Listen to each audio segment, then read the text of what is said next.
Hi, I'm Amy Stasiewicz, and welcome to The Minutes.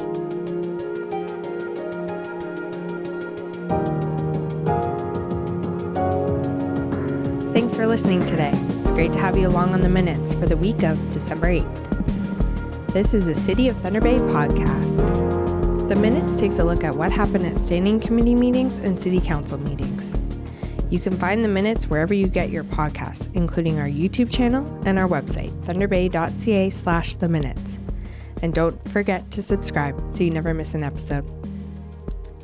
This week we had the Finance and Administration Standing Committee meeting. We'll break down the highlights from the Standing Committee meeting, and later I'll be joined by Louisa Costanzo, Manager of Community Safety and Wellbeing, to chat about the CSWB Plan and survey. So let's get started. It's important to note that Councillor Aiello declared a conflict with the Community, Youth and Cultural Funding Report because he works for an agency that receives the funding. Basically, this means he cannot vote or participate in any discussion on this topic. Then onto the agenda. First up was a deputation. This week's deputation were representatives from the Thunder Bay Public Library.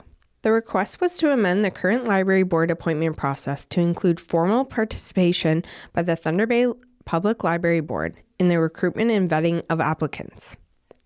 The standing committee referred the matter back to administration to look at available options.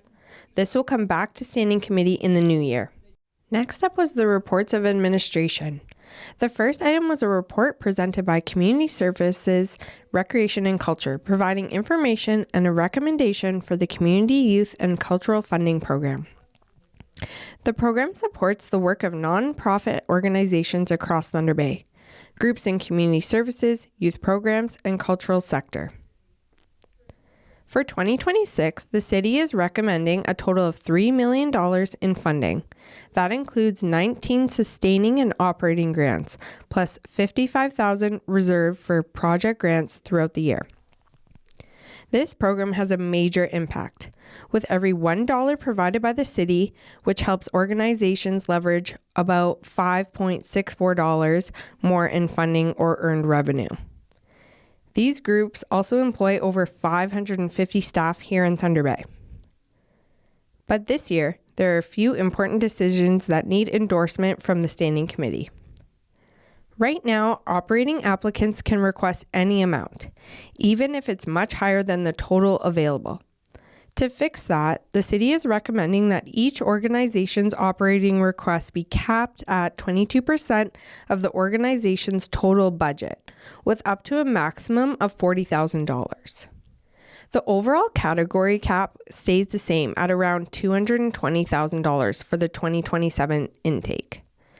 This change gives applicants clearer guidelines and helps prevent unusually large requests from overwhelming the program.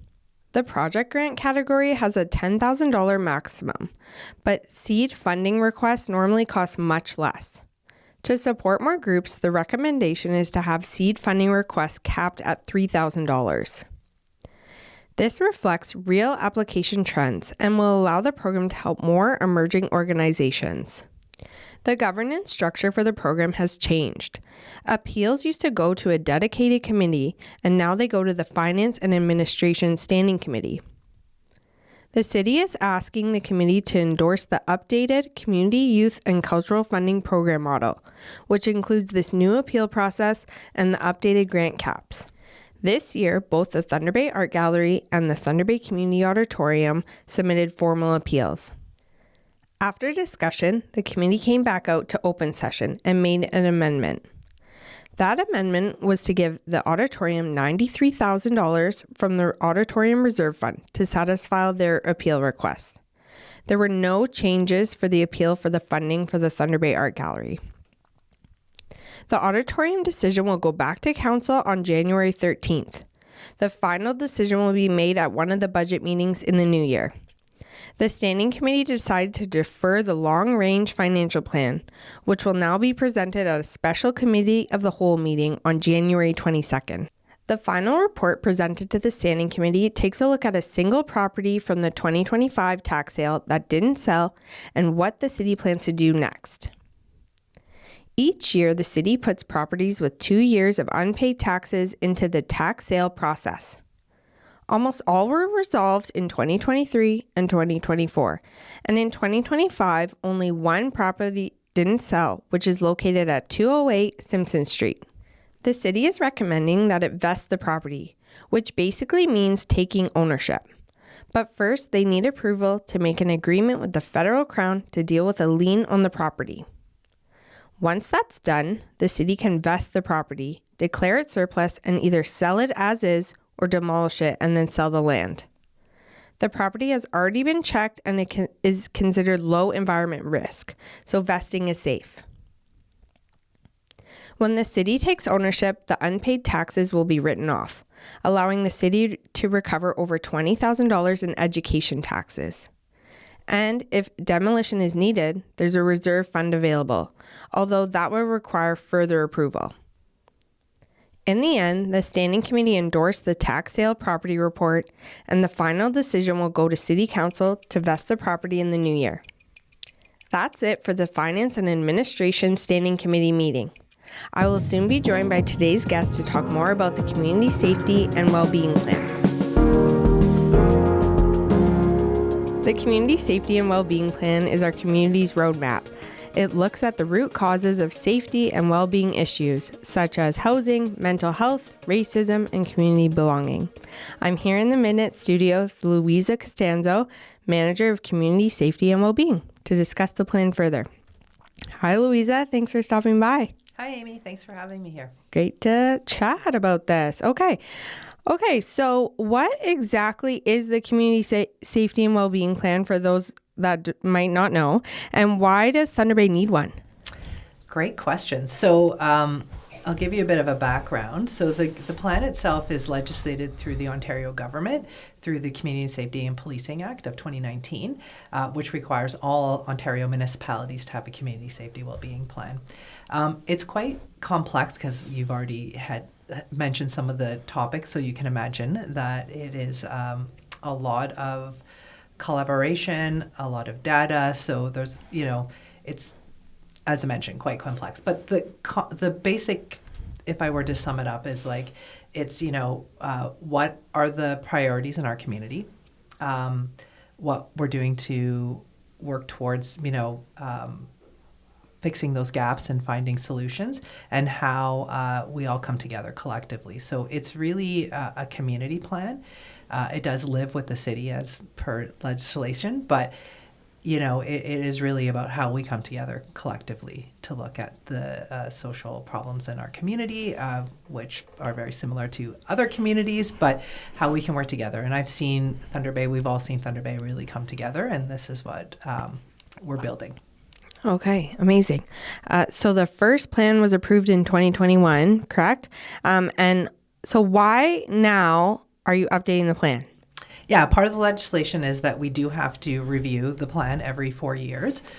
So this is what we have to do. We did get a bit of an extension to do more engagement because the other plan was developed during the pandemic and engagement was limited. So we really wanted to get out there and talk to people, understand what the priority areas are from our community members and our everyone in our community.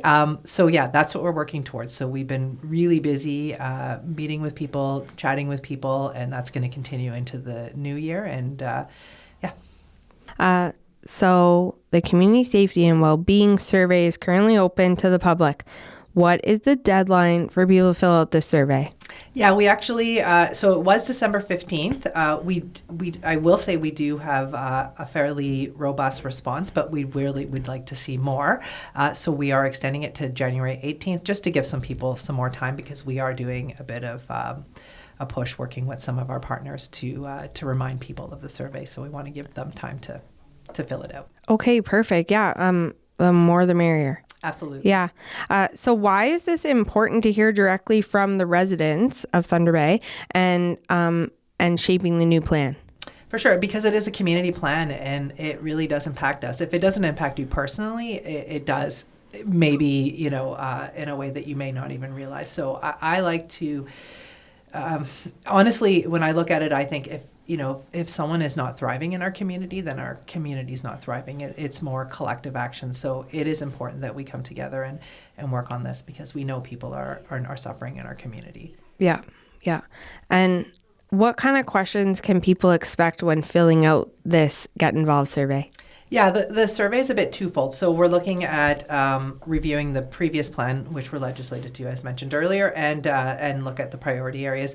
Again, given the breadth of the priority areas, like they're going to be the same. I think it's, I've been reviewing other municipalities' community safety and wellbeing plans, and it's the same target areas, and it will be that way for until, who knows, right? I mean, till equity is something that is just there for everyone, and everyone has the same opportunities. So there's a lot of work to be done. The survey ends January 18th, you said? Okay, and what happens after the survey closes?